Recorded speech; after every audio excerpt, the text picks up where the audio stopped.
Hello and welcome to episode 6 of the Sidlaw Files. Today we are in the northeastern side of the Sidlaws and we're towards Forfar and Glams, that's Glams Castle. So let's have a closer look at the route. This is one of my favourite routes. We start as we pull off the EC road, we head up towards here. We take a right towards the Noon, it's a dead end, we turn around and come back and then we head out and end up back in the main Teelan to Glams road. Today's slightly different because I narrated the video as I was recording it. I explain why I do that in the video. Now the sound isn't perfect. I've not had a chance to really set up the helmet properly. It's getting there. There's a bit of distortion that goes on, and but I think it's acceptable, and I quite like to see how that gets on. Let's head to the video. Let's get started and see what we've got. One of the things that I'm very wary about around this part of the road for sure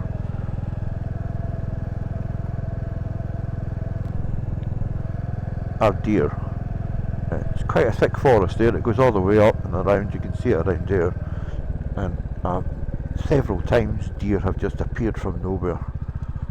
So we'll just take it canny. So as I've already said, this is the final episode of the Sidlaw Files, and I couldn't let a series on the Sidlaw Files go without including this road. It's probably my second favourite. The first one is the Rate Loop that you may have already seen by now.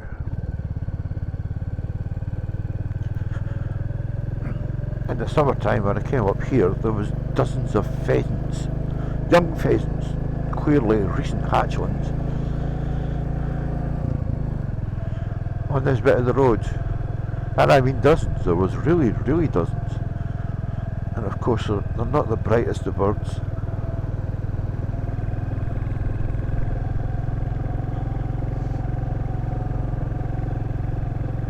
And there was pockets of them, there was pockets on a road that goes up there. I'm not going to go up there today, that's the one to the Noon, it's a dead end.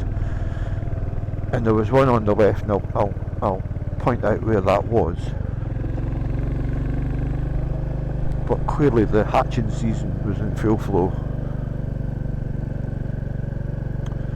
Last time I was up here, they were doing logging. There was great big ruddy lorries here, and they've been taking some trees down. There we go, there's a lovely panorama. And there's the foolhardy wind turbines. Reasonably windy today, but clearly not generating any juice. Oh, there's one, there's a pheasant. Hey hey.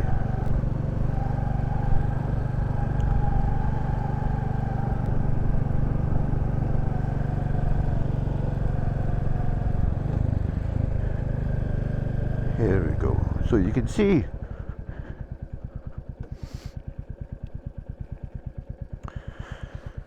the road up there's the dead end. It's actually very nice.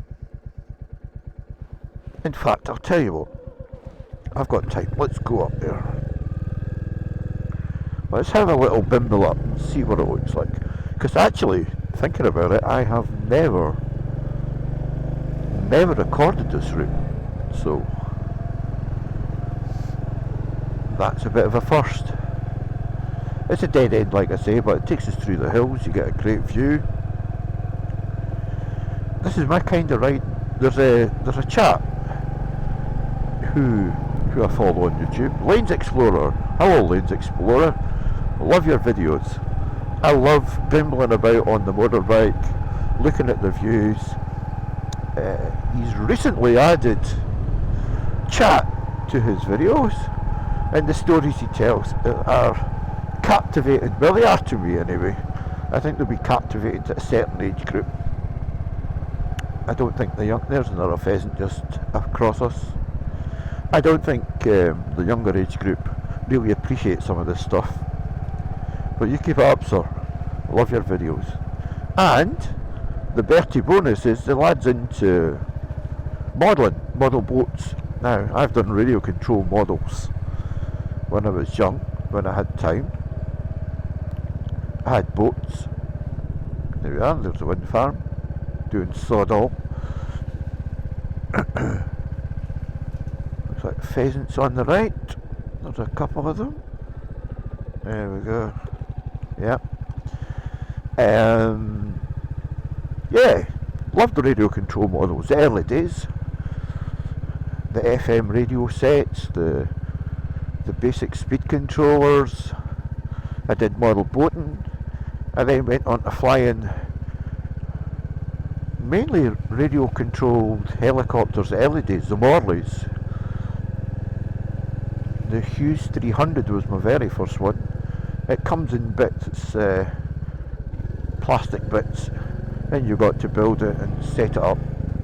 It actually flew okay. It did. It really did fly okay. There we go, look at that view. Unfortunately there's no roads through there, so unless we can get on a quad bike, we're beat.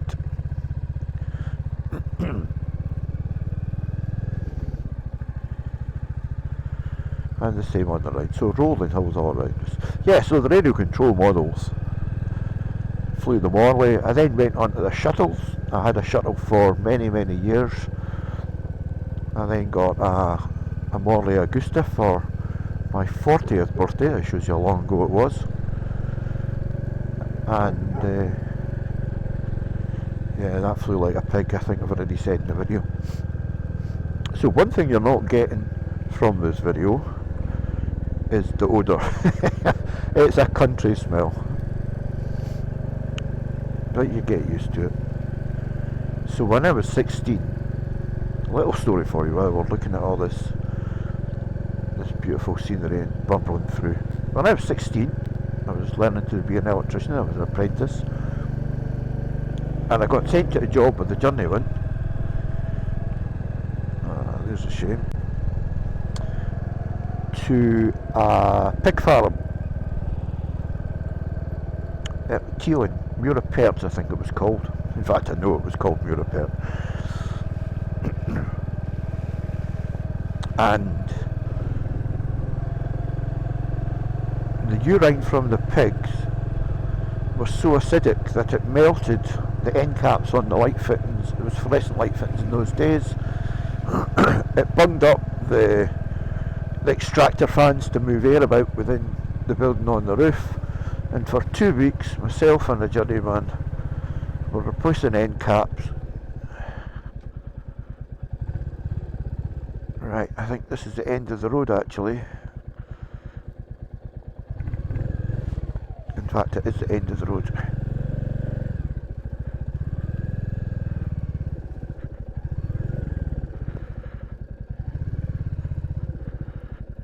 Yes, that's a track.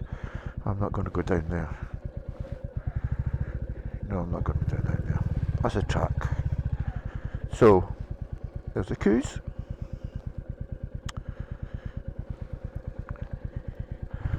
Yeah, I might go down there in the summertime, but not today.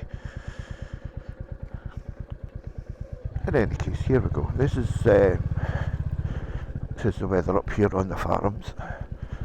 So, where was I? Oh yeah, Muirapert. And for 2 weeks I worked there. Now, the guys that looked after the pigs would eat their dinner within the place, and I've got to say the first couple of days I was gagging. The stench was unbelievable. And I went home to the family, and we used to all sit together and eat our tea together at night time. I was barred, even though I had a shower. It was pouring out of my pores. It was shocking. Anyway, that's kind of desensitised my nose to the country smell. You get used to it, but it's pretty strong. There we go. Hope you're enjoying this little route. This is a fabulous little ride. Great little road. So far it's been quiet. The road's a bit of a mess, but that's okay. The classic is taking it in its stride. I hope the sound comes out okay, so the narration works on this particular movie.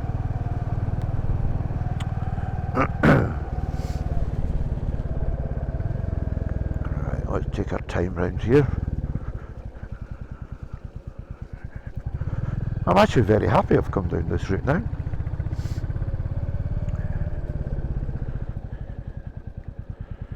I'm probably going to burst the 10-minute mark, but who cares?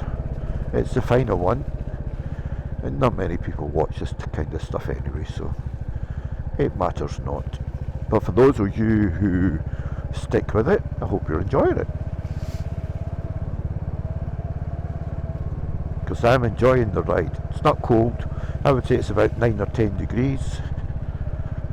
I've got a couple of layers on today. Got my winter riding kit. I've got a bit of a jacket on under this. Once I've finished recording this, I'm going to go to my son's house. He's having trouble with his car, his BMW. It's been into the garage but still not resolved, so I'm going to go and have a look and do a few basic checks and see if I can get any pointers. I used to spend a lot of time working on cars before I got married with my dad.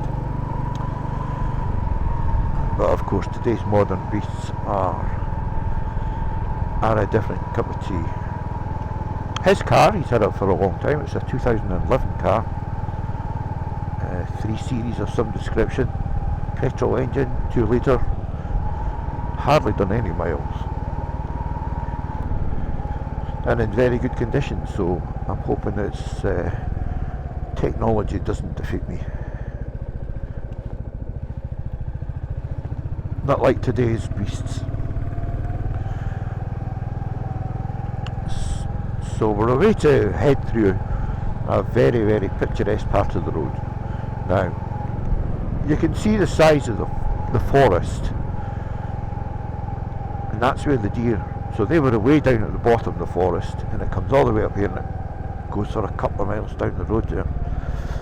And I've seen quite big deer jump out on the road out of nowhere. You don't see them, you don't have a chance. A friend of mine, a couple of months ago, he lives up in Forfar, a deer just jumped out in front of him and whack. There we go. Got a bit of view of the stream today. Normally the trees are in full bloom, and you get to see that. There we go. How lovely is that? Gorgeous. There we go. Another farm, some houses, and we're going up here to the right. We're going to cut right through the Sidlaws. Let's see what the road's like up here.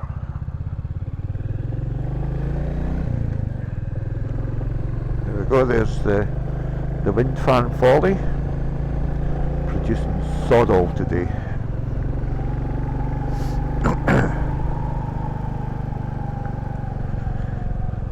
Now, to me, this is the most picturesque part of the route. Looks like a lot of water was down here. I'll just take our time. More time to take in the scenery, I would say.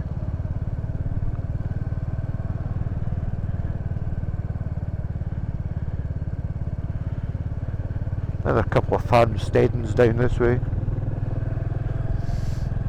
I've not managed to get the drone up around here.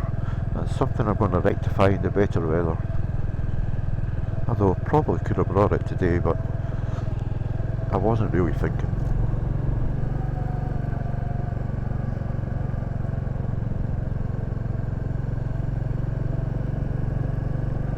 There's a horsey coming to see what's going on. You see it? Right? Look at that. Maybe he thinks it's feeding time.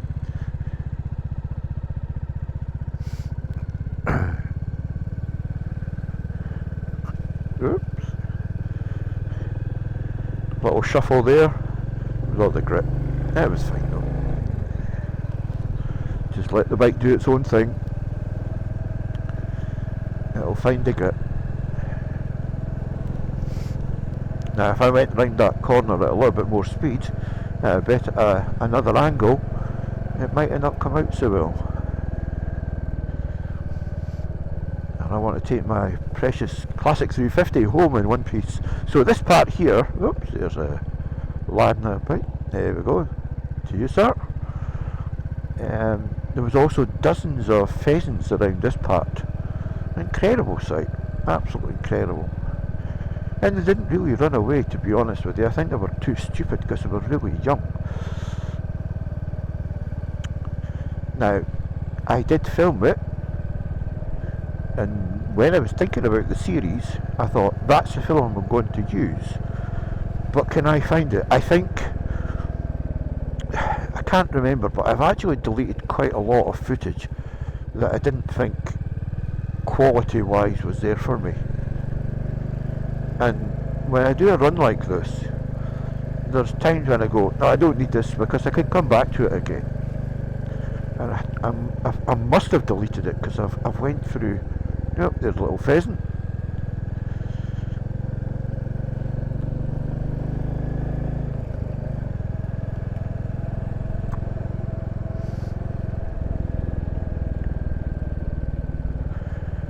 Yes, so I've had a look around, but I can't find it anyway. But let's see what this film comes out like, because we're now coming to the end. Excuse me, got the frog in the throat. You might just see over there a lorry, and that's the main road, the Teelan to Glams road, actually.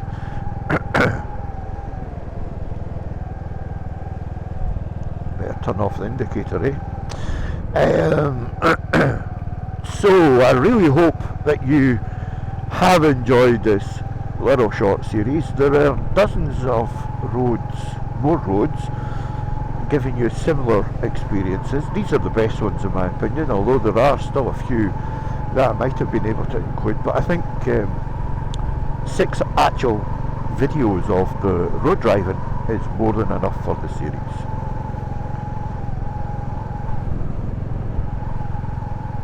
In saying all that, many thanks for watching. Many thanks to everyone who has commented on the videos.